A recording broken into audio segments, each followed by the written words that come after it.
Welcome back to the deep dive. So today we're jumping into the brand new Samsung Galaxy S25 Edge. And what's really grabbing us is, well, just how incredibly thin it is. We've got this great Zoom article we've been looking through.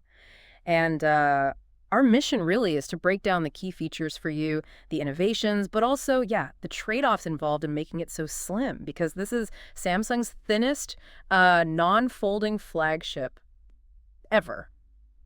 Which makes you think, right, how on earth did they manage that? It really does. I mean, squeezing top-tier tech into something that thin, that's a serious engineering feat right from the start. Okay, let's get right into that headline feature, the thinness.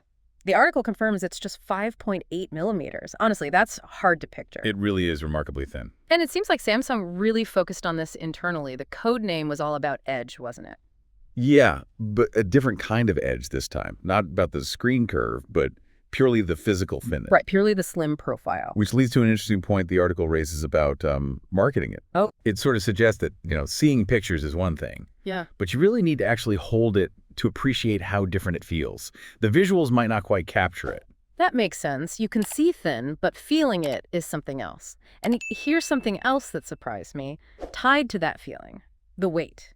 Only 163 grams, which, for a phone this size, is incredibly light. It kind of goes against the grain of phones getting heavier. It really does. And the article points out it's only 1 gram heavier than the standard S25. Which has a smaller screen. Exactly. A 6.2-inch screen versus the 6.7-inch one.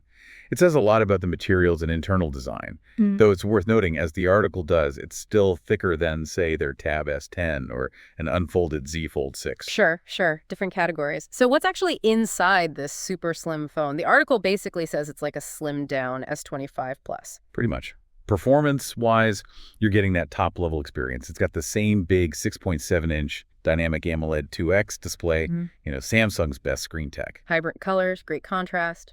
Absolutely. And that variable refresh rate, 1 to 120 hertz, smooth when you need it, saves battery when you don't. And the processor. It's running the Snapdragon 8 Elite for Galaxy. So the latest custom chip from Qualcomm for Samsung. Plus all the AI features we're starting to expect. Exactly. So really the appeal is getting all that flagship power, but in this incredibly portable form factor. Okay, but like we said, achieving something this specific usually means compromises. Always trade-offs. And the article is clear. Two main areas took the hit for thinness: battery and the telephoto camera. Right. Let's start with the camera. Go ahead. So it's a dual camera setup on the back, no dedicated telephoto lens. Meaning no true optical zoom, just digital zoom if you need to get closer. Precisely. But, and this is really interesting, they've apparently used the same main camera sensor as the S25 Ultra, the big 200 megapixel one. Wow. Okay, so the main camera quality should be pretty stellar then. It should be, yeah. Yeah. Really detailed shots from that primary lens. They can probably do some impressive digital zoom by cropping that sensor too. But it's not the same as optical. No, definitely not. It's a trade-off. They've prioritized that main sensor quality over zoom versatility. And the article mentions it's in a smaller module than the Ultras. Yes, which makes sense given the thinness. So you get that great sensor, but maybe not quite the same overall flexibility as the Ultra's camera system. So for everyday shots, amazing, but maybe not ideal if you zoom a lot, like at concerts or sports. That's likely the scenario where you'd miss the telephoto most. It does still have a 12 megapixel ultra-wide, which is standard. Yep, for those wider shots. And a 12 megapixel front camera for selfies. Okay, makes sense. Now the other big trade-off, the battery. 3,900 milliamp. Which the article highlights as the smallest in the S25 lineup, right? Smaller than the standard S25 and definitely smaller than the S25 Plus. Correct. 4,000 milliamp for the standard, 4,900 milliamp for the Plus, so it's noticeably smaller. And with that big, bright, high refresh rate screen, the immediate question is battery life. Naturally. The article mentions Samsung claims all-day battery life. Flames. And up to 24 hours of offline video playback specifically. Which, when you actually compare it, is less than the other S25 models. The standard S25 is quoted at 29 hours, the Plus at 30. So yeah, while they're saying all day, those specific figures do suggest it probably won't last quite as long as its siblings in certain uses. And charging. It supports 25-watt wired charging. Gets you about 55% in 30 minutes, apparently. Decent, but not the fastest out there. Not cutting edge, no. And as expected, no charger in the box. Right, gotta bring your own USB-C adapter. But it does have wireless charging support, which is good. Okay. Let's talk build, because being so thin might make you worry it's fragile. That's a valid concern. But the article suggests they haven't skimped on materials. It actually uses the same titanium frame as the top-end S25 Ultra. Oh, interesting. So strong but light. That definitely helps achieve the thinness without sacrificing rigidity. Exactly. Titanium's great for that strength-to-weight ratio. Plus, the screen's got the new Gorilla Glass Ceramic 2 protection. So tougher against scratches and drops, hopefully. Should be, yeah. And importantly, it still gets an IP68 rating. Right. Water and dust resistance. That's crucial.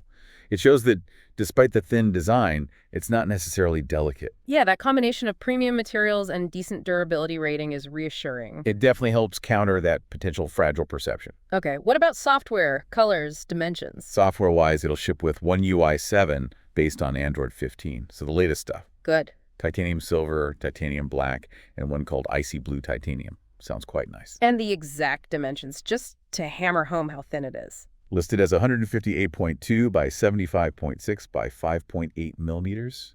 That 5.8 really stands out. It really does. Okay, the big questions, price and availability. All right, starting price is $199.99. That's for the 256 gigabyte storage model. Okay, definitely premium territory. Yep, and there's a 512 gig model for $1,219.99. And RAM.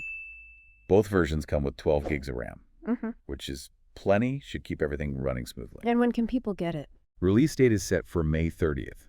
The article mentioned that translates to June 9th in their region, but May 30th seems to be the main date. Right around the corner then.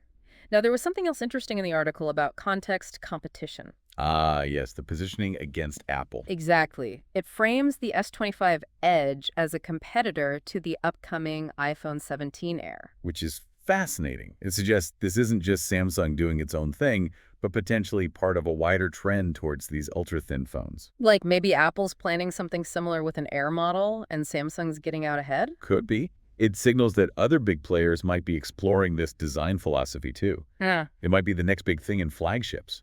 And the article's title even mentioned this sort of boasting Rig Scavani against the iPhone 17 Air. Yeah, it sets it up as a direct challenge, not just a new phone, but a statement piece in this emerging ultra-thin category. Creates a really interesting market narrative, doesn't it? Absolutely. The battle for the thinnest, most stylish premium phone. Okay, so let's try and wrap this up. Our deep dive shows the Galaxy S25 Edge is all about that extreme thinness. It packs serious performance, borrows great components like the S25 Plus specs, and that ultra camera sensor. But yeah, achieving that thinness meant cutting back on battery capacity and ditching the telephoto lens. Those are the key trade-offs. So the core appeal is clear.